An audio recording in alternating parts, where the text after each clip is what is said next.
बिस्मिल्लाहिर्रहमानिर्रहीम।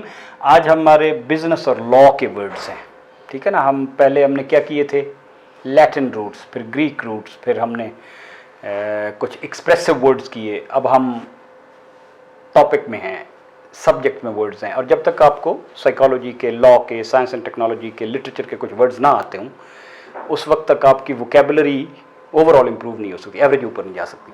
Business and law में जो आम लफ्ज़ इस्तेमाल होते हैं, ये चूँकि प्रायोरिटाइज्ड वर्ड्स हैं, हमने प्रोग्राम कॉलेज वोकेबलरी 3600 से लिए, which is very famous popular book.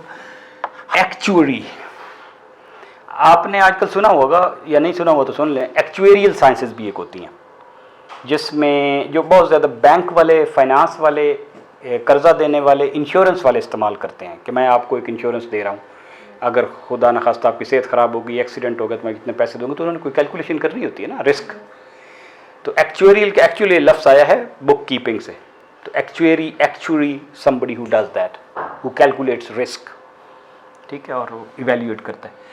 Bank में जब आप कर्जा लेने जाते हैं तो बैंक कहता है कि ओके, मैं कहता हूँ जी मुझे 10 लाख रुपए चाहिए, तो बैंक क्या कहेगा, 10 लाख चाहिए तो मुझे कोई गारंटी दें कि आप वापस भी करेंगे, कि आपके पास कोई प्रॉपर्टी है।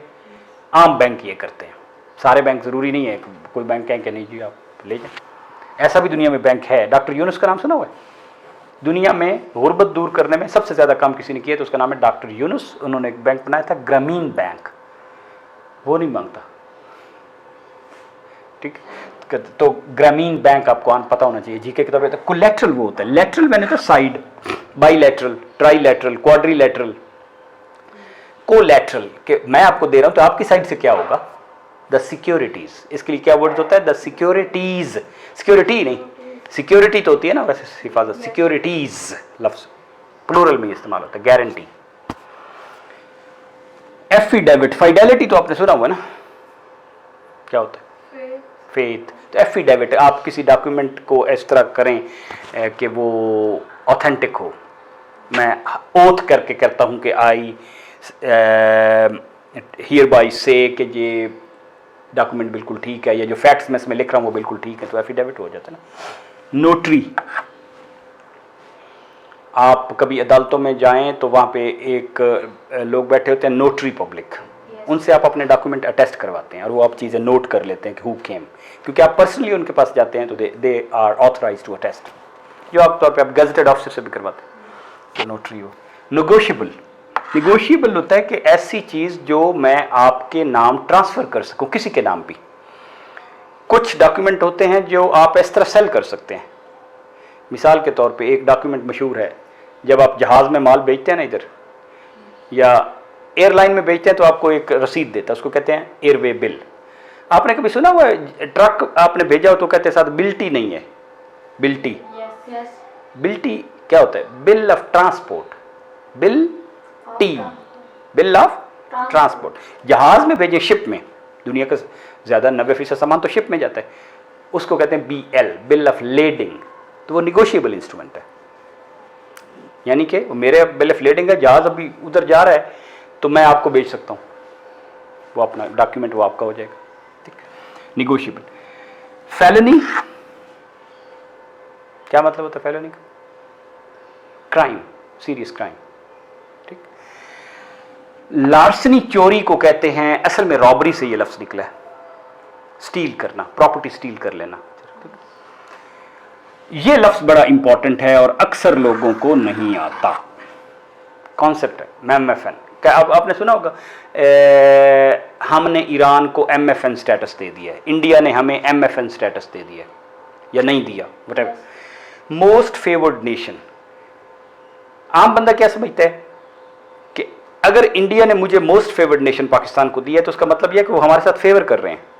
नो, इसका उलट है प्रेफरेंशियल स्टेटस। इसका उलट क्या है, प्रेफरेंशियल।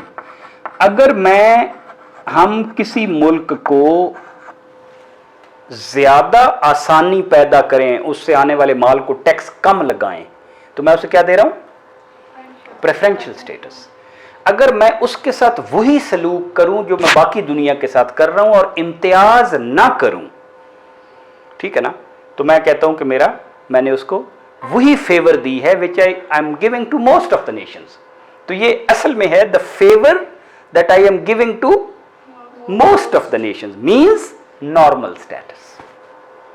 तो आम बंदा क्या समझता है कि ये फेवर वाला है, नहीं, फेवर वाले को प्रेफरेंशियल कहते हैं। समझा कि एक तो होता है ना, मैंने उसके साथ बुरे ही हालात कर लिए हैं, जैसे ईरान अमेरिका के हैं, तो वो तो इम्बार्गो हो गया, वो क्या लगा देते हैं, इम्बार्गो, वो तो एक और ही हो गया ना, उनकी तो बात ना करें।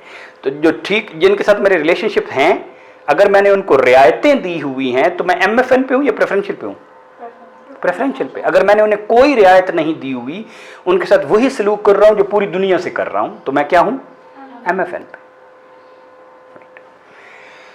ठीक है, तो MFN है तो या फिर प्रेफरेंशियल है और या फिर रेस्ट्रिक्टेड स्टेटस है। ठीक है ना, रेस्ट्रिक्शन, आपने रेस्ट्रिक्शंस लगाई हुई हैं, हमने इंडिया पे रेस्ट्रिक्शंस लगाई हुई हैं, इंडिया ने हमें MFN दिया हुआ है। इंडिया कहता है ठीक है, जो वहां से आ रहा है, तो खैर हमारे ताल्लुकात इस तरह रहते। इंडाइटमेंट, ये लफ्ज़ इंडिक्टमेंट नहीं है, इंडाइटमेंट है। जब आप किसी क्रिमिनल को अदालत में लेके आते हैं तो कहते हैं उसकी इंडाइट किया है, खासतौर पे बड़े क्राइम जो होते हैं सर। फ्रेंचाइज, ये लफ्ज़ वैसे तो फ्री से निकला है, फ्रीडम मिलना। औरतों को मिसाल के तौर पे राइट टू वोट जब मिले तो हम कहते हैं कि औरतों को उनका राइट ऑफ फ्रेंचाइज मिल गया। इंजंक्शन, इंजॉइन का मतलब आता है आवर लॉ या our religion enjoins on us to share with others, means हम पे बाइंडिंग करता है, हम पे फर्ज आयद करता है। तो इंजंक्शन कोई ऑर्डर, फर्ज, ऑब्लिगेशन, ठीक, ऑर्डर जो होता है। लाइबल, हाँ, रिटन या किसी के बारे में उसकी कह लें कि उसकी इज्जत को नुकसान पहुंचाने के लिए, उसकी साख को नुकसान पहुंचाने के लिए, उसकी जो गुडविल है, फेम है, फेम जानते हैं ना, एक बंदा होता है फेमस और एक होता है इनफेमस, नोटोरियस होता है। फेमस होता है जो अच्छी चीज के लिए मशहूर हो, और नोटोरियस जो बदनाम, ठीक। तो किसी को बदनाम करने के लिए जो आप चीज लिखते हैं ना, वो लाइबल। स्पेकुलेट, स्पेक मैंने देखना होता है ना, स्पेकुलेट, ठीक है ना। आप मसलन इंट्रोस्पेक्शन, सर्कमस्पेक्शन आपने पढ़े हुए ना, इंट्रोस्पेक्शन अपने अंदर झांकना, सर्कमस्पेक्शन आले दुआले के सारे हालात का जायजा लेना। तो स्पेकुलेट कि मैंने देख के अंदाजा कर लिया है, अब मैंने डिटेल कैलकुलेशन भी कुछ की होंगी, लेकिन मैंने रिस्क का अंदाजा लगाना कि ये मार्केट जो स्पेकुलेशन पे चल रही है, कि कुछ जजमेंट करके और उस पे चल रही है, स्पेकुलेशन, ठीक है। और सपीना, सब पीना, कहाँ से आया, सब तो मैंने नीचे, पेनल्टी, पीना पेनल्टी से लफ्ज़ आया है, पीनलाइज, किसी पे जुर्माना लगाना, किसी को सजा देना, ठीक है। पीनल लॉ, सजा देने वाला लॉ, पीनल कोड, कि किस चीज़ पे कितनी सज़ा मिलेगी, चोरी पे कितनी सज़ा मिलेगी, गाली पे कितनी, तो उसको क्या कहते हैं, पीनल लॉ। सपीना, जब अदालत किसी को पाबंद करती है कि आप हेयरिंग अटेंड करेंगे, तो उसको क्या कहते हैं, अदालत की तरफ से जो लेटर आएगा वो सपीना। लियन, ये उसी तरह का है जैसे आपका कोलेटरल था, कि उसके बदले में आप क्या रखेंगे, आपने कुछ लियन में रखा है, ठीक है ना। मैं किसी को उधार देता हूं, मैं कहता हूं आप अपना सोना लियन में रखते। रियल इस्टेट तो आपने सुना हुआ है ना, एक इकॉनमी होती है रियल और एक इकॉनमी होती है वैल्यू वाली। वैसे मिसाल के तौर पे मेरे पास मुल्क में 1 मन चावल है, 1 मिलियन मन लेट्स से, और वैसे चावल की कीमत बढ़ गई, चावल की कीमत बढ़ गई तो मैं अमीर हो गया, फर्क करो। लेकिन क्या मैं रियल मानो में मेरी चीजें तो नहीं बढ़ी, नहीं बढ़ी ना, वो कीमत बढ़ भी सकती है। तो ये होती है रियल मार्केट, आपका रियल जीडीपी, कि क्या आपकी प्रोडक्शन बढ़ी है या वैसे कीमत बढ़ गई थी तो आप बढ़ गए, तो एक रियल इकॉनमी होती है, ठीक है। तो रियल प्रोडक्शन, तो रियल असल में फिर हमारा लफ्ज़ आमतौर पर इस्तेमाल होता है ना, रियल इस्टेट में काम करता है। रियल्टी द प्रॉपर्टी, रियल्टर भी लफ्ज़ इस्तेमाल होता है, प्रॉपर्टी में डील करने वाला, सेल करने वाला। ये क्या है, प्रेसिडेंट, लॉ में ये बहुत इस्तेमाल होता है कि इस बंदे ने ये काम किया है तो अदालत में ये किया है, तो प्रेसिडेंट क्या है कि इस किस्म के जो पिछले फैसले थे उनमें क्या हुआ, तो वकील वो पेश करते हैं ना, ये इस किस्म में ये हुआ तो ये लॉ है। तो प्रीसीड, पता है ना, प्रीसीडिंग, उलट क्या है, फॉलोइंग। प्रीसीड मैंने पहले आने वाला, फॉलोइंग मैंने पीछे ये आप इस्तेमाल भी कर सकते हैं। In the preceding paragraph I have explained this, in the following paragraph we will discuss this, ठीक है ना। फॉलोइंग के लिए और भी लफ्ज होता है इंसूइंग, इन सूइंग जो बाद में आने वाला है, इंसूइंग, फॉलोइंग, प्रिसीडिंग, पिछला, ठीक है ना, जिसके लिए आपने रेट्रोस्पेक्टिव और प्रोस्पेक्टिव भी पढ़ा हुआ है, ठीक है ना। मैं वो इसलिए कुछ याद आ जाते। वाउचर, वाउचर आप कहते हैं ये रसीद, अब आप मुझे वाउचर दे दे, मुझे रसीद दे दे, मीन मैंने आपको पेमेंट किया, आप मुझे कोई सबूत दे दे के पेमेंट किया ताकि वाउचर, या एग्जैक्टली, क्या आपने, वेरी गुड। सॉल्वेंट, वैसे तो केमिस्ट्री में आपने सॉल्वेंट पढ़ा हुआ है, एक सल्यूट होता है, एक सॉल्वेंट होता है। यहाँ सॉल्वेंट से मुराद ये है,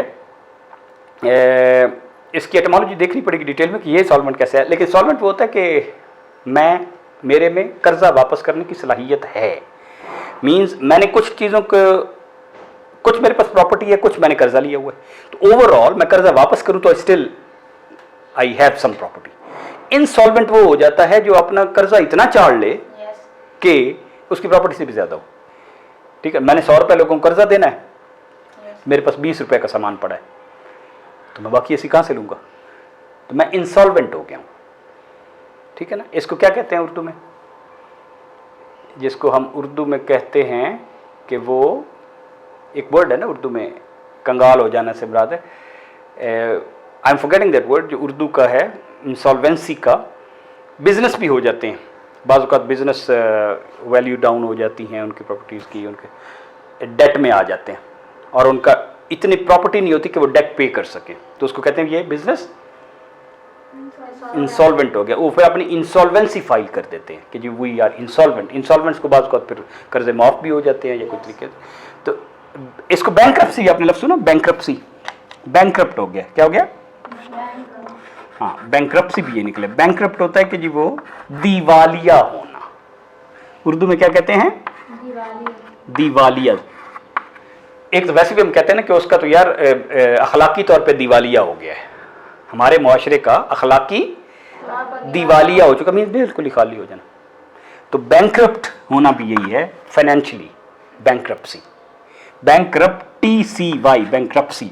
स्पेलिंग जरा मुश्किल है, आपको मुश्किल स्पेलिंग में ये लिख लेना चाहिए, बैंक्रप्सी, राइट, इंसॉल्वेंसी। गुड, नशहदु ला इलाहा इल्ला अंत।